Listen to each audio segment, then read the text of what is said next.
lot of people think I'm from Philadelphia because I've been there since 1992, but I'm actually from a small town in New Jersey called Lakewood. I went to high school with a gentleman by the name of Marc Ecko, which you might know. And Marc and his sister, well, at least Marcy, his sister in particular, she headed the basketball pep squad for my high school basketball team. Marc, his sister, and their family was always there in the games. Our families knew each other. You know, at the same time that all of that was happening, Marc was, I guess, our hometown equivalent of All City, you know, as an artist. This is, you're talking, high school for me was 84 to 88.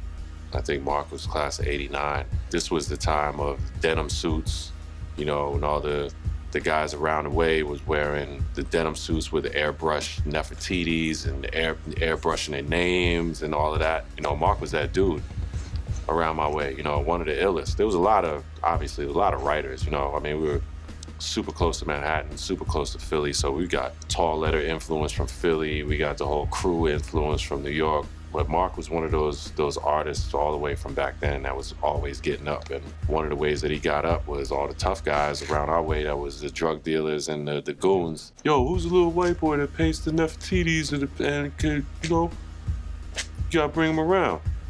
Marc was that dude for all through high school. It's ill to grow up with a guy and to know him as a creative and as an intellectual, as a high-level intellectual. Even then, when we were kids, you know, Marc was always a sharp knife.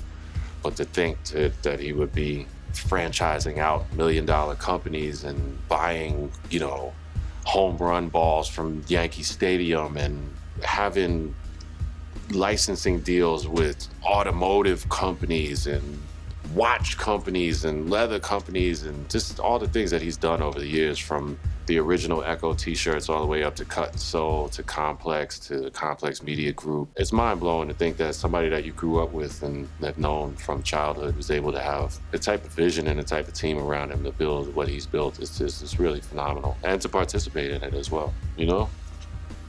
Unlabeled, written by my good friend, the one and only Mr. Marc Ecko, who's in high school with this dude, you know? We would see him and his sister in the stands cheering at basketball games, and it's ill to be sitting here and holding a book written by my friend that's about his philosophies within the industries that he's been able to get his hands in and be influential, be incredibly influential for the last 20 years.